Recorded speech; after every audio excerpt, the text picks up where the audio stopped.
দেখতে দেখতে আমাদের মাঝ থেকে চলে গেল আরো একটি বছর, আর আমাদের বাংলাদেশি সিনেমা তথা ঢালিউড পার করলো আরো একটি হতাশাজনক অধ্যায়। বরাবরের মতো এই বছরেও অধিকাংশ নির্মাতা আর শিল্পীরা ছিলেন চাপাবাজি আর বিতর্কে ভরপুর, আর আমাদের প্রেক্ষাগৃহগুলো ছিল বেশিরভাগ সময় দর্শক শূন্য।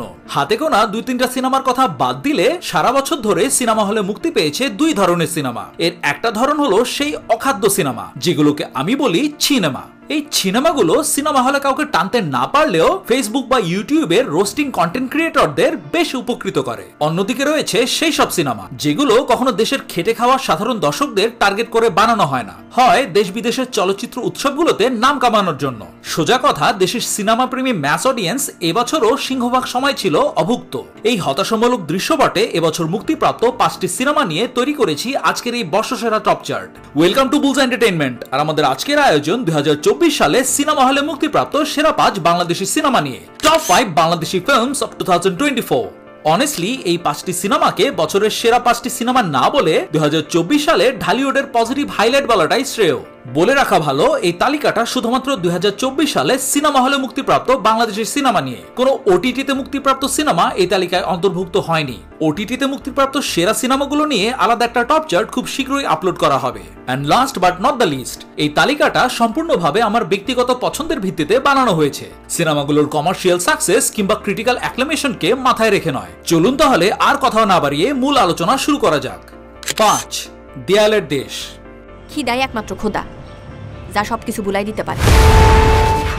মিশুক মনি পরিচালিত, শরীফুল রাজ ও বুবলি অভিনীত এই ড্রামা জনার সিনেমায় আমরা দেখতে পাই লাশ ঘরে কর্মরত এক ডোম সেখান থেকে তার প্রাক্তন প্রেমিকার লাশ চুরি করে পালিয়ে যায় এবং তাকে নিয়ে ঘুরে বেড়ায় শহরের বিভিন্ন স্থানে। সিনেমাটার চিত্রনাট্য বেশ ধীরগতির এবং এতে ইমোশন ও শকিং ভ্যালুর অভাব থাকলেও ইউনিক কনসেপ্ট, রাজ ও বুবলির অসামান্য পারফরমেন্স এবং খুব শ্রুতিমধুর ও হৃদয় ছোঁয়া কিছু গানের জন্য দেয়ালের দেশ 2024 সালের অন্যতম একটি আলোচিত সিনেমা হয়ে থাকবে। আমায় কুড়িয়ে নিও, বেঁচে যাওয়া ভালোবাসা আমার জন্য রেখে দিও। 4, কাজল রেখা। সত্য পরিচিত, তুমি কে?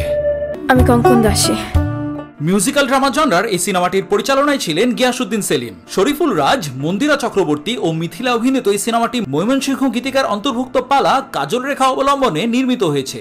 সিনেমার production design, costume design, sound design, cinematography, sound track এবং অধিকাংশ অভিনয় শিল্পীর অভিনয় সিনেমাটিকে করেছে সমৃদ্ধ। তবে সিনেমাটার মধ্যে আবেগ ও নাটকীয়তার অভাব আর কাজল রেখা চরিত্রে নবাগত মন্দিরা চক্রবর্তীর দুর্বল অভিনয় সিনেমাটিকে গিয়াসউদ্দিন সেলিমের আগের সিনেমাগুলো থেকে অনেক লেস এঙ্গেজিং করেছে। তারপরে বলবো, সিনেমাটির আর্কাইভাল ভ্যালুর কথা বিবেচনা করলে কাজল রেখা এবছরের একটি বিশেষ সিনেমা হয়ে থাকবে।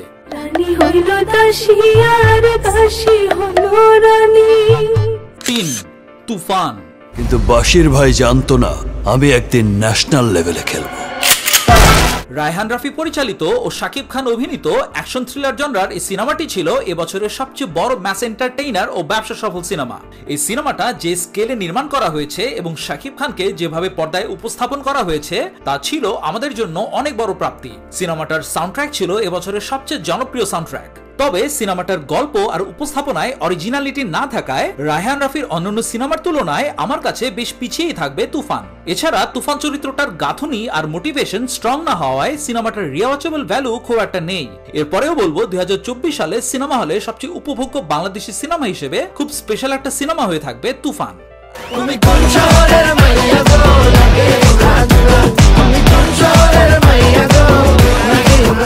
2, ওমর। ভয় পেলে কি বিপদ থেকে বাঁচা যাইব? হোগায় আগুন লাগলে বাঁচার লেগে নিচে হোগায় নিচে মোতা শিখে ফেলাইতে হয়। মোহাম্মদ মুস্তাফা কামাল রাজ পরিচালিত কমেডি থ্রিলার জনরার এই সিনেমায় দেখানো হয় একটা দুর্ঘটনায় এলাকার প্রভাবশালী এক ব্যক্তির একমাত্র ছেলে নিহত হওয়ার পর লাশটি গুম করা নিয়ে কিরকম বিড়ম্বনায় পড়ে 2 যুবক। সিনেমায় অন্যতম প্রধান 2টি চরিত্রকে রূপায়িত করেছেন শরীফুল রাজ এবং নাসিরউদ্দিন খান। ওমর সিনেমাটা আমার জন্য ছিল একটা বড় সারপ্রাইজ। এর আগে পরিচালকের কোনো সিনেমাই ভালো লাগেনি আমার, তাই সিনেমা হলে ওমর দেখার তেমন কোনো আগ্রহ ছিল না। শুধুমাত্র রাজ ও নাসিরউদ্দিন আমার খুব পছন্দের অভিনয় শিল্পী হওয়ায় এদের দুজনের ইন্টারাকশন কেমন হয় তা দেখার জন্য হলে গিয়েছিলাম। And I'm so glad that I did that. আমার মতে এবছরের সিনেমা হলে মুক্তি পাওয়া সবচেয়ে জমজমাট চিত্রনাট্যের বাংলাদেশি সিনেমা ছিল ওমর। সিনেমার মধ্যে চাইলে হয়তো ছোট বড় প্লট হোল খুঁজে বের করা যায়, তবে সত্যি বলতে সিনেমার গতিময় চিত্রনাট্য এবং রাজ ও নাসিরউদ্দিনের দুর্দান্ত পারফরমেন্স সেই ব্যাপারটাকে অনেকটাই কভার আপ করতে পেরেছে। বিউটি দেখে ছেলে বুড়োর ঘুম ওরে, ট্রেন্ডিং আমি ফেসবুক ইনস্টা টুইটারে। 1. রাজকুমার। মেক্সিকো দিয়ে পাঠাবেন না মানিকগঞ্জ দিয়ে পাঠাবেন সে তো আমি জানি না, আমাকে আমেরিকা পাঠাতেই হবে।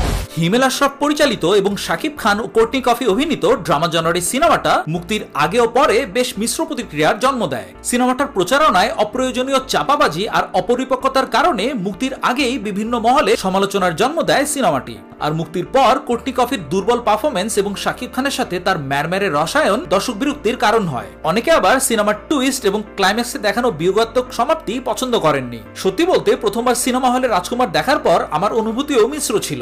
তারপর সিনেমাটা ওটিটিতে রিলিজের পর পুনরায় দেখার ফলে আমার প্রতিক্রিয়া আরো বেশি ইতিবাচক হয়। হ্যাঁ, সিনেমায় কোর্টনি কফির সাথে শাকিব খানের লাভ অ্যাঙ্গেলটা বেশ ইনএফেক্টিভ আর ডিস্ট্রাক্টিং ছিল, আর টুইস্টে দেখানো ফ্ল্যাশব্যাকে কিছুটা বাড়াবাড়ি দেখানো হয়েছে। তারপরেও বলবো সিনেমাটার মধ্যে একটা কোর ইমোশন আছে যেটা মন ছুঁতে পেরেছে সফলভাবেই। সিনেমায় প্রবাসী বাংলাদেশিদের আবেগের যে অ্যাঙ্গেলটা তুলে ধরা হয়েছে সেটা খুবই ইফেক্টিভ ছিল, যা আমাদের দেশের কমার্শিয়াল সিনেমায় আর কখনো ওইভাবে দেখানো হয়নি। এছাড়াও একটা গান বাদ দিলে সিনেমার গানগুলো বেশ শ্রুতিমধুর। তবে সবকিছু ছাপিয়ে সিনেমাটা এতটা মেমোরেবল করেছে শাকিব খানের দরদ মাখা ও হৃদয় ছোঁয়া একটা পারফরমেন্স। পুরো সিনেমায় তার ভার্সেটাইল পারফরমেন্স দিয়ে তো তিনি মাতিয়ে রেখেছেনই, কিন্তু ক্লাইম্যাক্সে এসে তিনি যা দেখিয়েছেন তা ছিল অবিস্মরণীয়।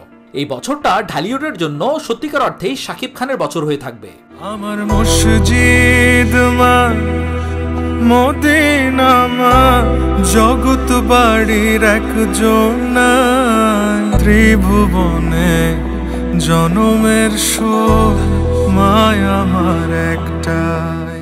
প্রিয় দর্শক, এই ছিল সিনেমা হলে 2024 সালে মুক্তিপ্রাপ্ত সেরা বাংলাদেশি সিনেমাগুলো নিয়ে আমার এই বিশেষ টপ চার্ট। এই বছরে কোন বাংলাদেশি সিনেমাগুলো ছিল আপনার পছন্দের তালিকায় জানান কমেন্ট সেকশনে। ভিডিওটি ভালো লাগলে লাইক ও শেয়ার করুন, এবং এই চ্যানেলে এরকম কন্টেন্ট নিয়মিত দেখতে চাইলে এই চ্যানেলে সাবস্ক্রাইব করে আমাদের সঙ্গেই থাকুন। আপনারা সবাই ভালো থাকুন, সুস্থ থাকুন, নিরাপদে থাকুন। আল্লাহ হাফেজ।